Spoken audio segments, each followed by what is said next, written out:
You ask Tiger to solve. This deals with linear equations with one unknown. The final result is x equals -1. Let's solve it step by step. Group all x terms on the left side of the equation. Add x to both sides. Group like terms. Simplify the arithmetic. Group like terms. Simplify the arithmetic.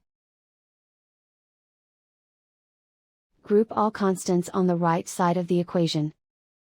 Add 3 to both sides.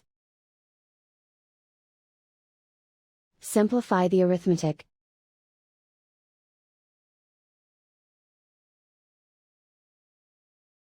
Isolate the x. Divide both sides by -17. Cancel out the negatives. Simplify the fraction. Move the negative sign from the denominator to the numerator.